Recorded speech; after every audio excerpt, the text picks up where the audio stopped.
They came while I was at my goddaughter's graduation, Twyla.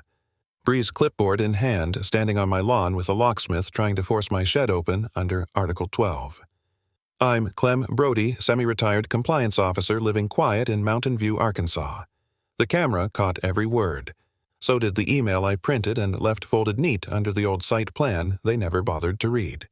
Ever had someone think your silence meant surrender until it didn't? I found it taped to the door of my shed, a cream-colored envelope with the HOA seal embossed in gold.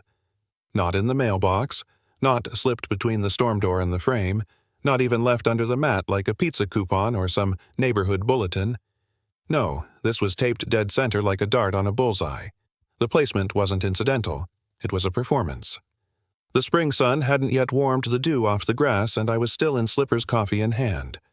I stood there for maybe 15 seconds longer than I should have, staring at that envelope as if it might blink or breathe or whisper something damning. The damn thing practically glowed in the morning light, arrogant in its presentation. To the left of the doorframe, slightly below eye level, my old wooden sign hung as it had for nearly 8 years. Private property. Trespassers will be prosecuted. The paint had faded, and the bottom left corner had splintered a bit in the last winter's ice storm, but it was still legible, still firm. This morning, though, I noticed it hung just a little crooked, as if someone had brushed past it without care. Not enough to be vandalism, just enough to be noticed, like a shoulder nudge at a church potluck. I peeled the tape off carefully clear office-grade double-wide and opened the envelope. The letter inside was printed on thick stock, the kind of paper that tells you they mean business even if the content doesn't. It read, Mr. Brody, you are in violation of Article 14b of the Lakeside Hollow HOA Covenant concerning unauthorized structures adversely affecting neighborhood visibility. You are hereby notified to remove the offending structure within 7 business days or face formal citation. Respectfully, Twyla Breeze, President, Lakeside Hollow Homeowners Association. Offending structure.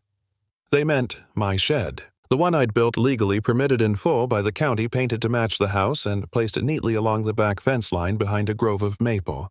Out of view, unless you were actively trying to spot it. I read it twice more, half hoping it would say something else on the second pass like one of those lenticular postcards. But no, still the same overreaching nonsense swaddled in official tone. I exhaled slowly and walked the letter back inside.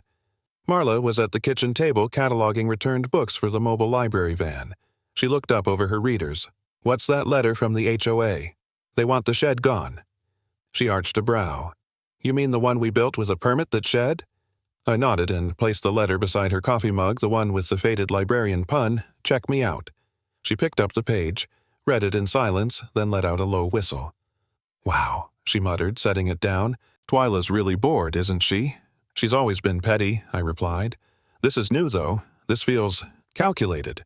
You think she's trying to provoke something. I think she's testing the boundary, I said, seeing how far she can lean before someone pushes back. That afternoon, I tried not to think about it. Really, I did. I puttered in the garage, cleaned the leaf blower, reorganized my screws and washers by diameter. I watched half a documentary about migrating birds and then muted the TV just to hear the wind chimes. Then came the rumble of gravel tires on the front drive. I looked out the window and saw the sheriff's cruiser, a newer model, white and unmarked except for the county decal and the light bar. Deputy Rowe stepped out. Young guy. Polite, maybe too polite for his own good. He adjusted his belt and looked like he'd rather be anywhere else. I opened the door before he could knock. Afternoon, Deputy. Mr. Brody, he nodded. Sorry to bother you, sir. Just following up on a report. Report. Yes, sir. The HOA president submitted a formal complaint, said there was a verbal altercation during a community walkthrough last week, something about threatening posture. I blinked. Threatening posture? That's the phrase she used. I haven't spoken to her in weeks. She waved once last Thursday while watering her petunias. Rowe shrugged apologetically. I believe you, but I've still got to file the interaction. He pulled a slim notepad from his pocket and handed me a form and incident acknowledgement. Not a ticket. Not an arrest, just a record that something happened even if it didn't. I signed this, and what I asked. Goes in the file, he said. Doesn't mean anything now, but it's policy once a complaint is logged. I stared at the paper, a single page light as air, but heavy in implication. I took the pen he offered, signed in the box, and handed it back. Thank you, sir, Rowe said. He hesitated, then added, "Off the record, I don't think this is going anywhere." Noted. He tipped his hat slightly and returned to his cruiser. I stood in the doorway, letting the screen door press against my hip. Marla came to stand beside me. She didn't say anything for a while, just sipped her coffee, now lukewarm, and watched the cruiser ease back down the gravel drive. "This isn't just Twyla being petty," I said at last. "This is Twyla laying groundwork." Marla nodded. "We should find the permit for the shed. I'll dig it up tonight." Across the street, the blinds in Twyla's bay window twitched. A pale hand lifted a ceramic mug, sipped lowered. She was watching. She'd been watching. And something told me this wouldn't be the last time. I uploaded the clip in the morning, no fanfare, no commentary, just 40 quiet seconds of me opening the shed, stepping inside, panning the camera across my modest tools, and walking out again. No junk, no piled-up debris, no blocked sight lines. It was clean, orderly, and as legal as apple pie on a picnic table. I titled the video, "Clarification Reshed Compliance," and sent the link in a brief, polite email to the HOA's official inbox. I didn't expect a thank you. I didn't even expect a reply, but I did expect the noise to settle. Instead, what I got less than 48 hours later was another envelope. Same cream stock, same gold embossing. This one arrived via certified mail. Marla was the one who signed for it. She was halfway through stirring her iced tea when she slid the envelope across the table to me like a poker dealer who'd just drawn a card she didn't like. "Guess they didn't enjoy your cinematography," she said. I slit the top open with a butter knife and read, "Mr. Brody, your recent video upload, while noted, constitutes an unauthorized recording of HOA-owned common visuals and may be considered a breach of Section 9C regarding resident privacy. A fine of $150 has been assessed to your account. Respectfully, Lakeside Hollow HOA Board." I read it again. Common visuals apparently now included the side of my own shed and the fence I personally installed. "Is this even enforceable?" Marla asked, peering over her glasses. "Barely," I said. "But enforceable isn't the point. It's pressure. They're trying to stack paper." She reached into the side drawer and pulled out the manila folder marked HOA. Brody. I'd kept every notice payment receipt and copy of bylaws since we moved in. It was thick now, thicker than it had any right to be for a man who kept his lawn mowed and his gutters clean. Marla tapped the folder. "Maybe it's time to stop being polite." I smiled, but it didn't reach my eyes. Not yet, but I'll stop being passive. That afternoon, I stood in the garage and looked around like a man about to go to war, even if the battlefield was paved and well landscaped. The scent of old oil and cedar filled the air. Sunlight slanted through the high window, catching on a cluster of dust motes. It was then Marla said, "You still have that old camera system Rhett gave us?" I turned. "The one from after the bike theft," she nodded. "You never installed it." "Didn't think I'd need to." She opened the storage closet and pointed to the back shelf. "Might be time to dust it off." The box was there, tucked behind a bag of rock salt and a retired toaster oven. I pulled it down, opened the flaps, and took inventory. 4 motion sensor cameras, a base station, some faded instruction booklets, and a sticker that read, "Smile, you're on camera." I smiled. Let's see if it still works. Later that evening, as the light began to fade and the cicadas took over the chorus from the birds, I stepped out to water the front azaleas. That's when I saw them. 2 men in navy polos leaning casually against the HOA-maintained fence that bordered my side yard. They weren't talking, just standing. One of them had a clipboard. The other had something bulkier in his hand, a phone. No correction. A phone pointed at my property. I froze mid-step, watering can still heavy in my right hand. The man with the phone didn't flinch. He continued recording methodical like someone filming evidence. I squinted. The shirts were identical, both embroidered with the HOA crest, a stylized cardinal perched atop a row of townhouses. It was the kind of logo you only notice when it's already become part of the background. I turned slowly and walked back up the steps. Didn't say a word. Didn't raise a hand. Just watched. From behind the screen door, Marla whispered, "Who are they, HOA?" I said without looking away, watching me watch them. She stepped beside me. "Want me to call Rhett?" "Not yet." I opened the box on the kitchen table, untangled the cords, and began sorting the cameras. One by the front porch, one by the shed, one angled toward the driveway. The last, I wasn't sure yet, but I'd find a place. By nightfall, the base station was blinking quietly beside the modem. No grand declarations, no signs in the yard. just silent eyes watching back. This wasn't about the shed anymore. This was about leverage, about precedent, about who could be made to kneel politely while their ground was slowly taken from beneath them. I leaned back in my chair and listened to the soft hum of the equipment coming alive. Across the street, the blinds in Twyla's house were open just enough to catch the flicker of light from my porch. Let her watch. I was done blinking first. "You're not paranoid," Rhett said, sliding the folder toward me like it weighed more than a stack of printed statutes ever should. "You're just the first one who didn't duck." We were sitting on the back porch. The late afternoon light was low and buttery just past golden hour. Birds quieted as if giving way to heavier conversation, the kind that doesn't need to be loud to be serious, the kind that makes the hair on your arms rise for no obvious reason. The folder was labeled in Rhett's unmistakable all-caps scrawl, "Statutory Right to Exclusion, Arkansas Property Code." He hadn't come empty-handed. My older brother never did. He poured his coffee from a thermos that had outlived several cruisers. No cream, no sugar. The mug said Sheriff in block letters, the gold flaking off like old authority. I didn't ask how long he'd been collecting documents. Didn't need to. Rhett had always believed preparation was an act of love. So he said, adjusting his glasses and flipping open the folder, "Let's start by reviewing the HOA's own bylaws. You still got the latest copy?"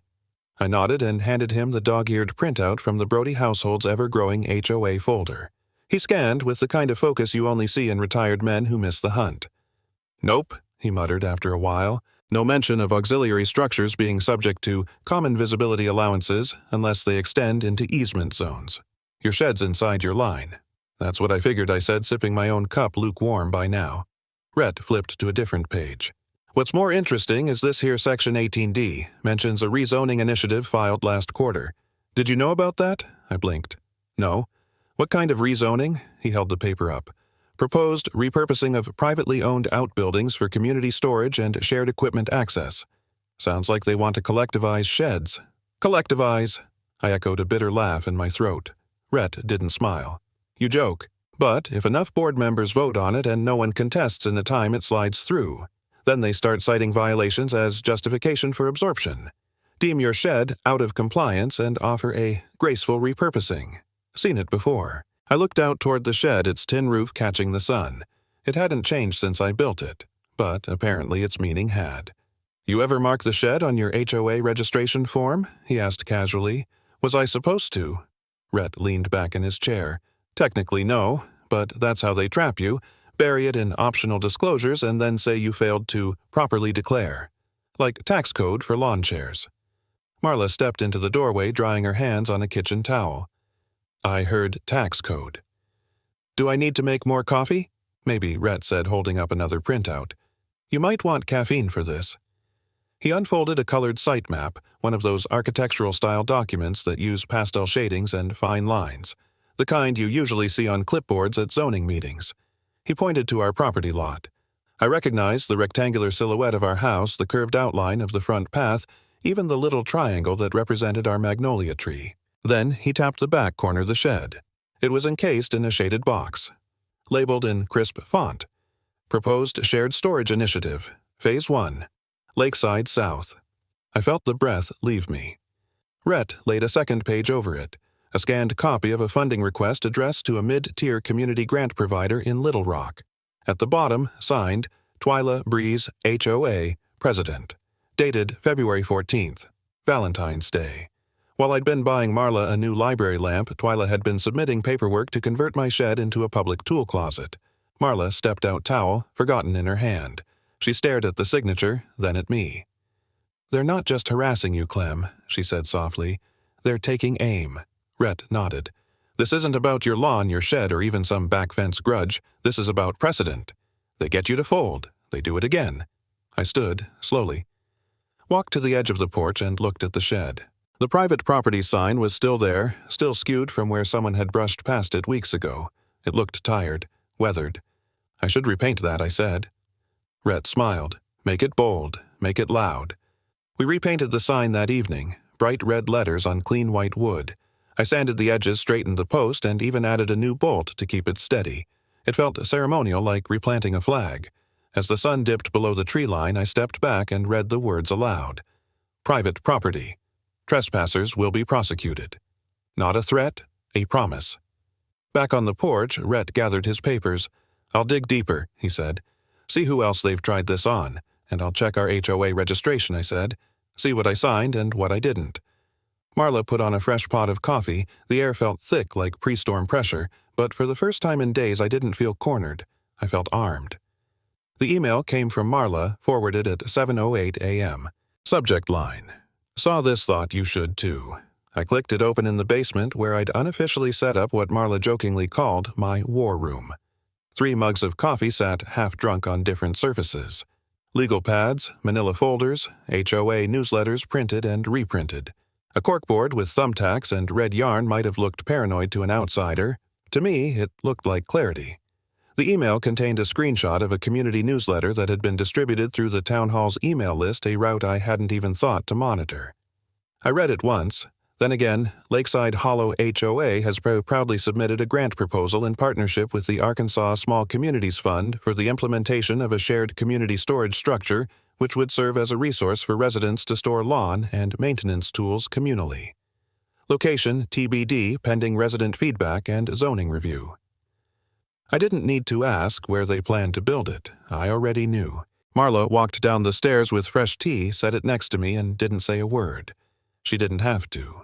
Her presence meant this was real, meant we weren't imagining the pattern.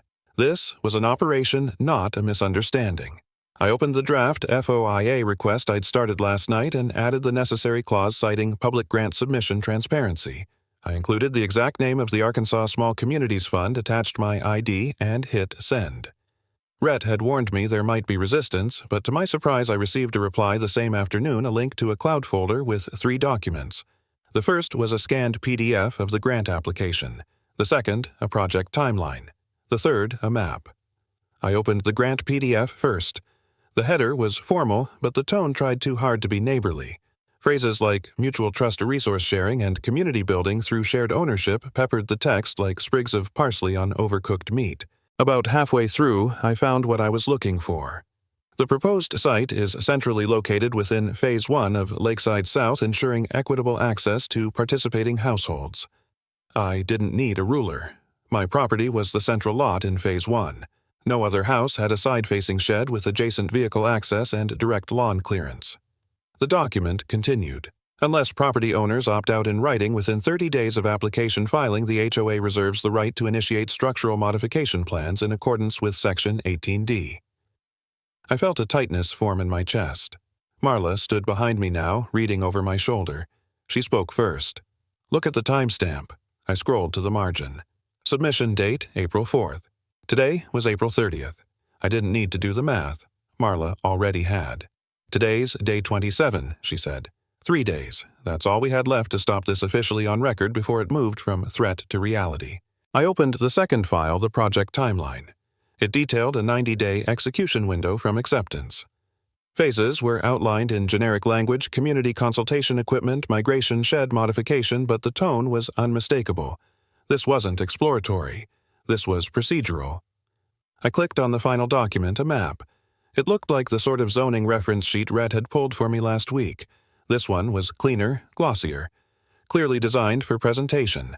3 lots were shaded pale green like islands in a subdued sea. Mine sat dead center, unshaded. It didn't need to be. The implication was clear.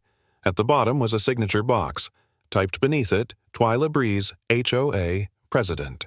She hadn't even hidden it. I printed everything. Highlighted key phrases. Annotated the margins. Pulled out the original HOA registration forms and compared the language. Each page fed into the mounting certainty that this wasn't about rules or aesthetics or neighborly disputes. This was about precedent funding and paper-thin deniability. The thunder started just past 6. Not loud at first, more a low grumble like the sky clearing its throat. I switched on the basement monitor tied to Rhett's camera system and cycled through the feed's backyard shed driveway. Then, the street view lit up.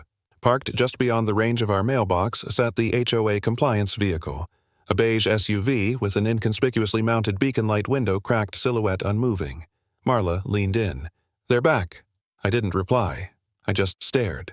The windshield reflected the dim flash of lightning across the sky. I imagined a clipboard in the passenger seat, notes being taken. Or maybe they were just waiting for day 30 to tick by so they could move from surveillance to stake. I stood, walked upstairs, and fetched a printed opt-out letter I'd pre-drafted, signed it, sealed it. Marla addressed it by hand. "We'll deliver it in the morning," I said. She looked at me.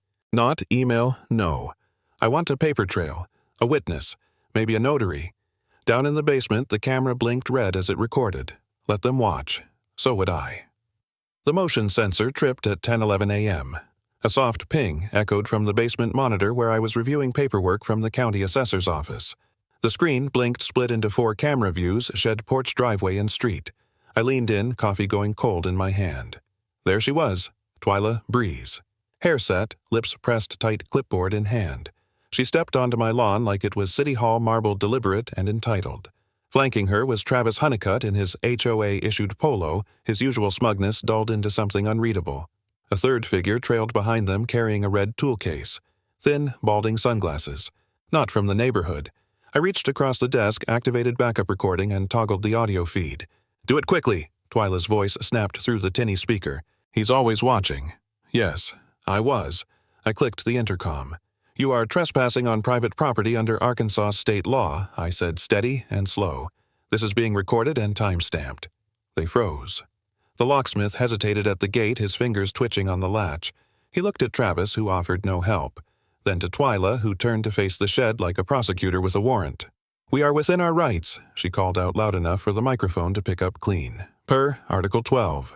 Section 4 of a Community Bylaw Protocol, the HOA retains emergency access privileges to common adjacent structures during regulatory investigation."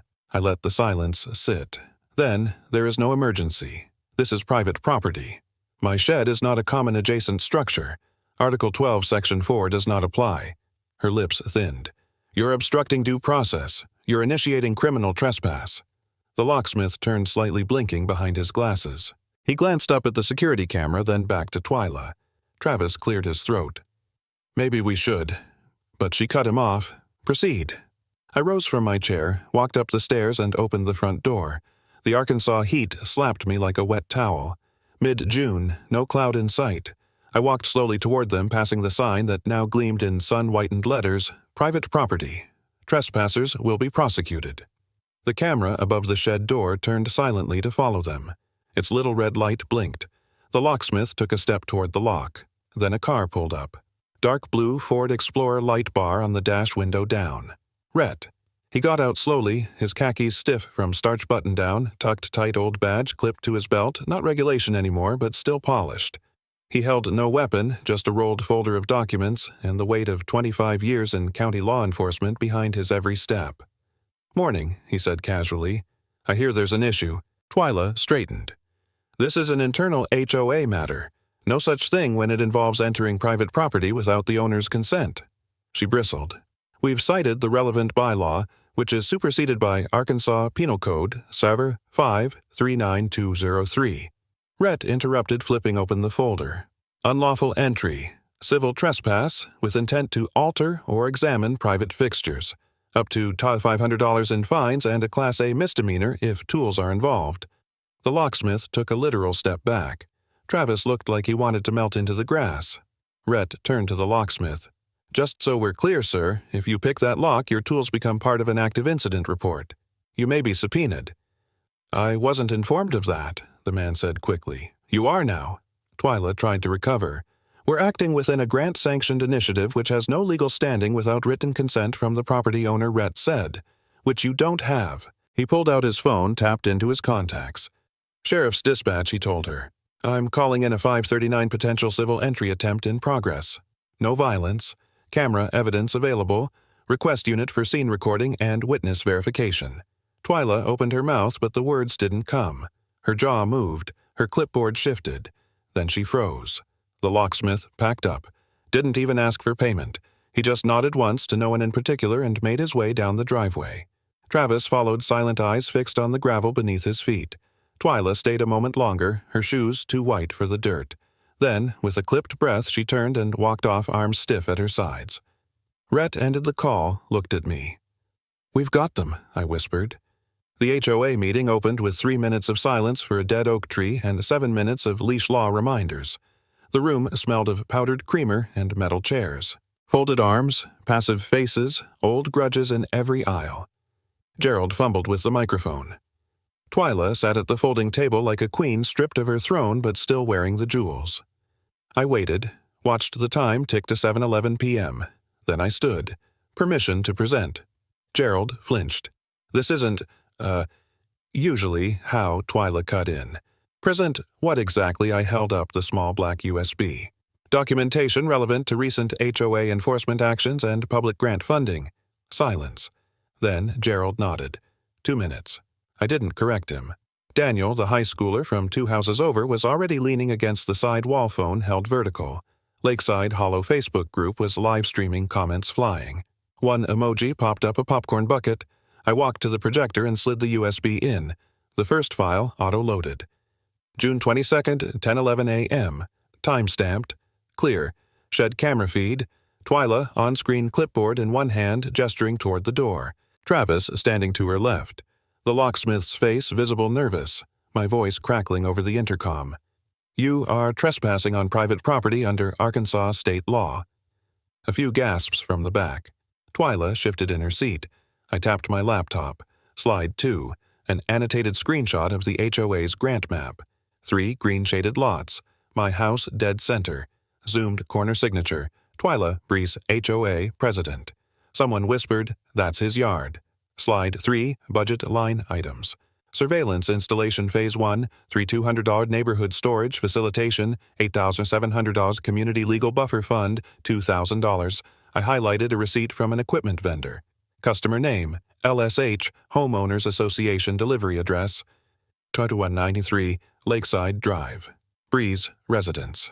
Now the murmurs turned to murmuring. Slide 4, audio. A black screen played only voice ambient birdsong beneath. Twyla's voice. He'll fold if we make it hard enough. They all do. The room didn't gasp. It hissed. Twyla stood. This is a gross misrepresentation. Let it play, someone said. Gerald was white-knuckled on the microphone base. Another voice from the recording Travis. Are you sure he won't call anyone? Twyla again. He doesn't have the stomach. I let the screen fade to black. Daniel's phone panned across the crowd. Residents who'd once ignored each other in driveways now leaned together, whispering, nodding. Brenda, who ran the PTA bake sale, stood and said, Is this why my property line was reflagged? Another voice. They fined me for a broken mailbox. Twice. Twyla pointed at me. This is character assassination. No, I said. It's documentation. Gerald rose too fast. Chair screeching. I resign, he said. Effective immediately. Brenda burst into tears. A woman near the coffee table dumped her styrofoam cup into the trash like it had betrayed her. Then the door opened. Sheriff DeLay stepped in. He didn't speak, just nodded toward Rhett, who stood near the back with his arms folded quiet as a courthouse statue. DeLay walked slowly down the center aisle. The room parted. Twyla turned, half raising her hands. You can't, ma'am, DeLay said. You're being detained under suspicion of grant misappropriation, falsification of public documents, and attempted unlawful entry. He didn't yell, didn't need to. 2 deputies approached from behind. One produced cuffs. They clicked shut like punctuation. Phones came up all over the room. Flash, flash, flash. Twyla didn't cry. She didn't scream. She just looked at me like I'd rewritten the rules of the game and forgotten to tell her. But I hadn't rewritten anything. I'd just read the fine print. As she was led past me, one older man leaned toward Daniel's phone and whispered to the live stream, She'll never set foot in this neighborhood again. The next morning, Twyla's face stared up at me from the front page of the Stone County Herald. Beneath the headline, Local HOA President Arrested for Trespass and Fraud, was a smaller blurb, HOA Enters Emergency Reorganization Period. I folded the paper without reading further. Marla set a cup of tea beside me, her expression calm but bright with something more than relief. On our porch rail, a bright orange flyer flapped in the breeze. Emergency HOA Election. Nominate candidates who listen. I didn't remember signing up for one, but someone had stuck it there, maybe Daniel, maybe Brenda, maybe the wind itself pushing the world back into place. A week later, we gathered under the big gazebo in Jackson Park. The tables were mismatched. Some were borrowed from the community center. One had a chessboard pattern drawn in Sharpie. People brought lemonade folding chairs mosquito spray. It felt more like a Sunday picnic than a reformation, but there was weight in the air, not fear anymore, expectation. I stood to the side, arms crossed, watching neighbors do what they hadn't dared before, speak freely, ask questions, joke, complain. "Clem," someone said behind me. I turned. It was Gerald, not as twitchy as he'd been, still pale, but clearer-eyed. "You've been nominated," he said. I blinked. "For what, HOA chair?" I shook my head before he finished. No thank you. But people trust you now." "I didn't do it to lead," I said. "I just wanted to garden in peace." He smiled, a tired sort of smile. "Sometimes that's exactly the kind of leader we need." Still, I declined. Instead, I nominated June Salter, widow, former public school principal, smart as sin and twice as fair. She wore a simple blue dress and a rose-shaped enamel pin that used to belong to her sister. June didn't make speeches. She stepped up, adjusted the mic with both hands, and said, "An HOA should serve its people, not rule them, not spy on them, not silence them." A beat of silence. Then a soft round of applause. Then louder. Brenda stood holding up a sheet of paper. "I move that we allocate a portion of next year's budget to legal literacy and homeowner rights." A teenager shouted seconded the vote was by show of hands. Every hand went up, even Gerald's, and mine. Marla squeezed my shoulder. "You okay?" I nodded. "Feels like taking off a heavy coat. Not revenge. Repair." Rhett appeared beside me somehow, holding both a lemonade and a clipboard. He didn't say anything at first, just looked out over the gazebo, the sun slicing through the leaves above like stained glass. Then he clapped me on the back. "Told you," he said. "No badge needed, just backbone." The summer settled in like an old dog, slow familiar content to nap where it pleased. My tools stayed where I left them. So did the shed. The crooked wooden sign. "Private property. Trespassers will be prosecuted." Hung just as it had for years, still slightly askew from the time Travis brushed past it on his way to pick a lock. We'd decided to leave it that way. Marla repainted the letters last weekend. Same wording, darker red. I didn't ask why. I didn't have to. It was early evening, and the sun painted the porch in lazy gold. I sat back with a sweating glass of iced tea and watched a pair of robins argue over the bird bath. The cicadas were loud enough to be reassuring. Marla stepped out with her own glass. "Checked your email." "Didn't need to," I said. "Check it anyway." I reached for my phone, thumbed through the junk and local discounts until I found the subject line, "HOA audit complete, funds cleared, project terminated." There wasn't much more to the message. A line about internal restructuring. A line thanking me for my patience. I deleted it without opening the attachment. Marla sat down beside me. She didn't say anything. Neither did I. The kind of silence we'd earned. Later, I walked the property line. The grass was fuller now. Daniel had stopped by a few times to help seed it. Said he wanted to earn civic karma. Brenda brought over her peach cobbler last Sunday and left me with a can of WD-40, a kind of peace offering. The fence had been repainted, not by me. Someone left a potted succulent on the steps of the shed. Inside, everything was where it belonged. No notes, no warnings, no eyes. I reached into the cabinet and pulled out the hard drive. Took a long look at the blinking folders, June 22 HOA audio grant forms. Then I deleted them, not out of fear, but because justice had already done its work. Back on the porch, Marla was painting again. She'd taken to doing tiny canvases, birds, fences, wildflowers. Nothing grand.